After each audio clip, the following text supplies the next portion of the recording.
Sonia is 6. Ailey is 12. And Shaylee is 15.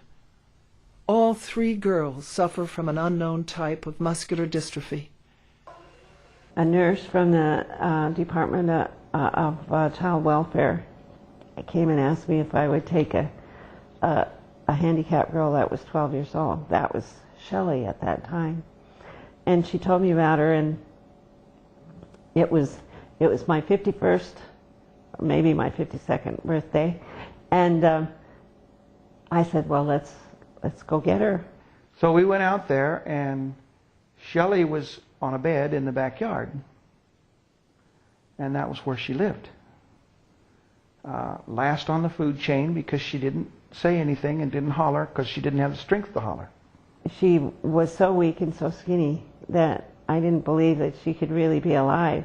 Her grandmother was feeding her dry corn tortillas, which I didn't see how she could chew or swallow.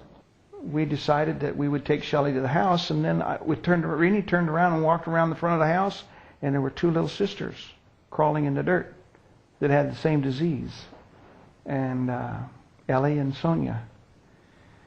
And we looked at the mother, and Renee said, do these 2 little girls have the same problem Shelley has? And she said, yes.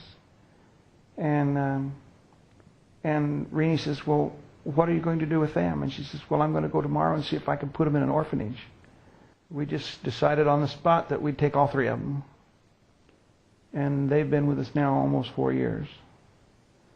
And they're special kids. Yeah, 3 sisters.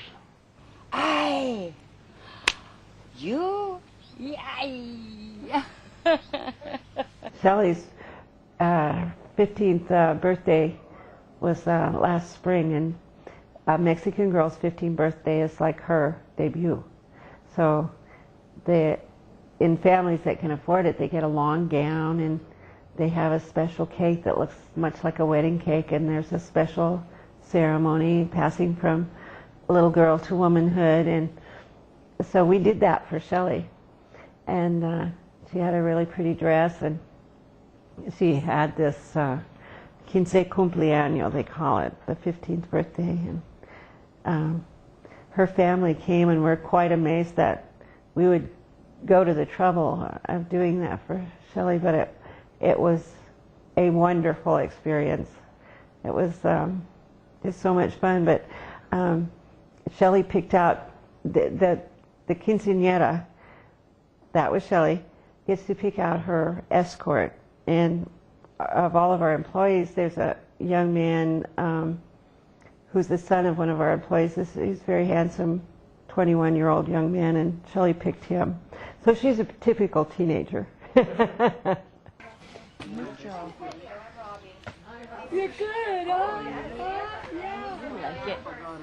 But she has a great personality and a great sense of humor, and she likes to laugh, and she likes to joke. I tease her all day long, and she absolutely is just delighted with it. I was teasing her the other day in school. She goes to school, sits in her wheelchair, and she draws, and she can say one word at a time.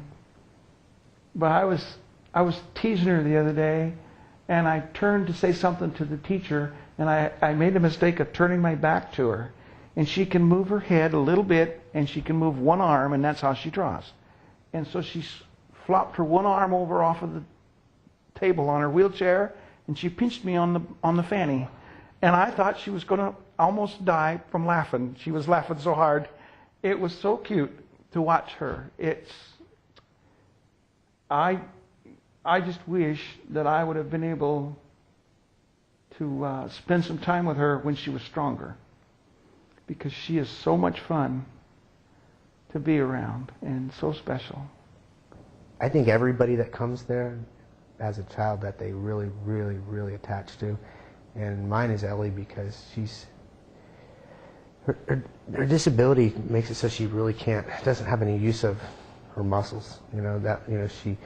She has to pull herself along the floor with her hands like this, and she'll see me come in a room, and she will pull herself all the way across the room and just look up at me and smile. I mean, just kills me. I just like, I gotta take her out. Just just the way she's an awesome little girl. She fights. She's a fighter. She will try so hard to do things that she can't do.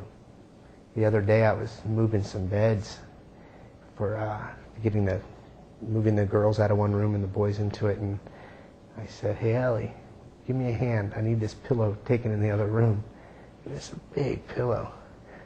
She grabbed that thing and she started pulling it. And I mean, like 3 or 4 minutes she was trying to pull that thing in the other room. And I said, "Oh, no, I'll get it." And she's like, "No." And so I grabbed it and she grabbed another pillow and started dragging it. So that's what, she's got my heart. Well, Ellie's a particularly courageous little girl, and she's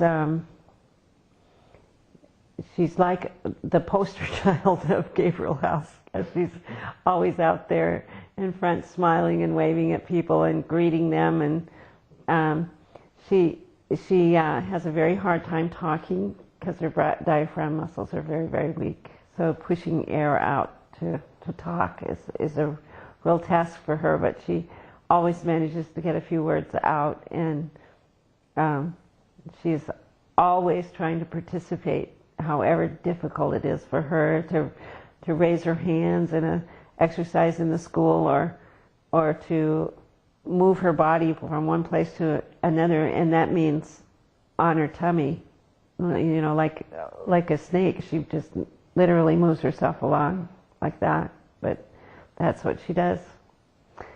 So I think so many people are touched by her courage, her gumption just to even want to move,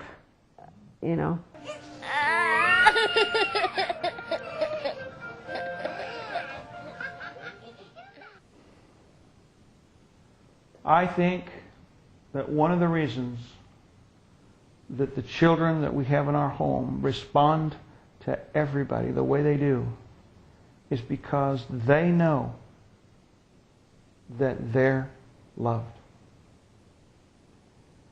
And if you don't have love, then you know what I'm talking about. If nobody grabs you and hugs you and tells you that they love you, you have a very empty existence. What is life? Trying to help them maintain their value in themselves when nothing works for them. They go to the bathroom in diapers. They have to have somebody hold the spoon for them. They look around and see normal kids, and we've got a couple of kids that are just paralyzed from the waist down that function normal. And you know what? It doesn't bother them. It doesn't bother them to have to be helped. And I wish they could do it for themselves. How these little children, in the bodies that they're trapped in, can maintain the amount of love and joy that they maintain can only come from an almighty, powerful God. And that's all it's about, anywhere you go.